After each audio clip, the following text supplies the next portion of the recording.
क्या कल रात से पहले आपने कभी अर्चना को चुप रहते हुए देखा? मैंने नहीं देखा, ऑडियंस में किसी ने नहीं देखा, लेकिन एक शख्स, एक रोशनी हमारी तरफ चलती हुई आई। वो चलती हुई रोशनी में जब उभरता हुआ चेहरा हमें नजर आया, वो MC स्टैन का था।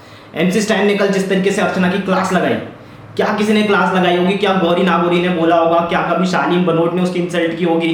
कोई आज तक घर में ऐसा नहीं कर पाया जिस तरीके से MC स्टैन ने बात करी। शब्दों के जो वार किए, एक के बाद एक, एक के बाद एक, एक के बाद एक। अर्चना सोच रही होगी इससे पहले कि भाई मेरे से ज्यादा खराब कौन बोलेगा। यहाँ पे MC स्टैन आके खड़े हुए, भाई तू मेरा कंपटीशन करेगी, तू मुझसे कंपटीशन करेगी, मुझसे कंपटीशन करके अच्छे अच्छे रैपर्स हार गए, तू कहाँ लगी हुई है। उसके बाद जो फिर अर्चना ने गियर बदला, कि वो सोच रही थी मैंने क्यों इससे बात करी, मैंने क्यों इससे डिस्कस किया। इससे पहले भाई MC स्टैन उनसे भिड़ना नहीं चाह रहे थे, कभी भिड़ना नहीं चाह रहे थे, क्योंकि एक जमाने में उसे दोस्त मानते थे। लेकिन दोस्ती तोड़ी अर्चना ने। जब अर्चना ने दोस्ती तोड़ी, उसके बाद फिर MC स्टैन ने गियर बदला। भाई तू ऐसे ले रही है मेरे को, मैं तेरे को बताता हूँ कि मैं कहाँ से आया हूँ और मैं कैसा करता हूँ। तू ही सिर्फ मुंह चला सकती है क्या? मैं भी मुंह चला सकता है? ऐसा साबित करके दिखा दिया फाइनली भाई MC स्टैन ने। और क्या बंदे ने क्या बोला है।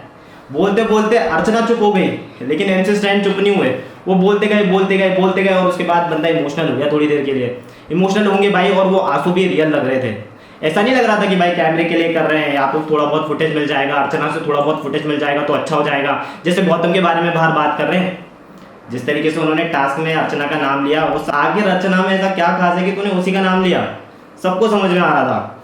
लेकिन उसके बाद एक चीज नोटिस करने वाली थी, अर्चना पूरे सीजन सोच रही थी कि भाई ये सीजन मेरा बहुत स्मूथ जाएगा, सलमान मेरी तारीफ कर रहे हैं, बिग बॉस मेरे आगे पीछे घूम रहे हैं। लेकिन जब MC स्टैन ने बोला तो अर्चना चुप। अर्चना सोच रही होगी भाई ये कहाँ में फंस गई, ये मैंने क्या कर दिया, ऐसा मुझे नहीं करना चाहिए था, MC स्टैन से मुझे भिड़ना नहीं चाहिए था।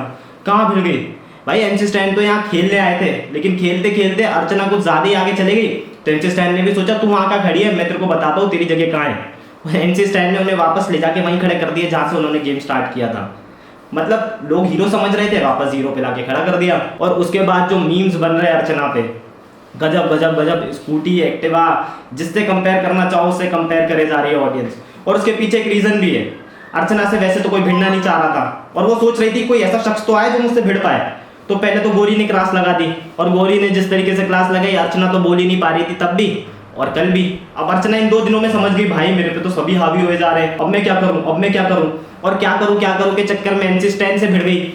अब MC स्टैन भाई पहले से, मैंने आपको पहले ही बताया, अपनी पिछले वीडियो में डिस्कस कर चुका हूँ, अर्चना गौतम से हर कोई भिड़ने की कोशिश इसलिए कर रहा है क्योंकि अर्चना गौतम ने कोई ऑप्शन ही नहीं छोड़ा। जब स्टार्टिंग से डे 1 से अर्चना किसी ना किसी से भिड़ने की कोशिश कर रही थी, जब उनको टफ फाइट मिलने की कोशिश हुई तो भाई अर्चना का गेम यहाँ समझ में आ गया। अर्चना रोना स्टार्ट कर चुकी।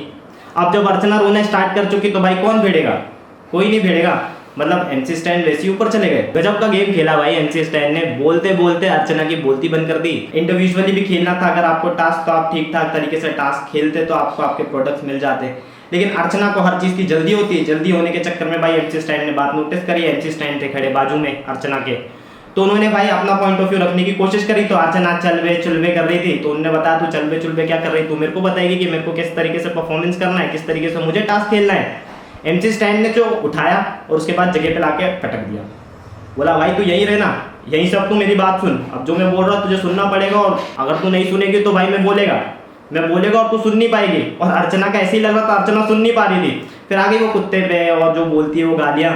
भाई अर्चना अगर किसी को कुछ बोल दे तो वो हमेशा सही रहेगी, लेकिन गलती से अगर किसी ने अर्चना को कुछ बोल दिया तो भाई ये तो भाई लड़की को कुछ बोलने की कोशिश कर रहा है, लड़की को इस तरीके से कैसे बात कर सकते हैं।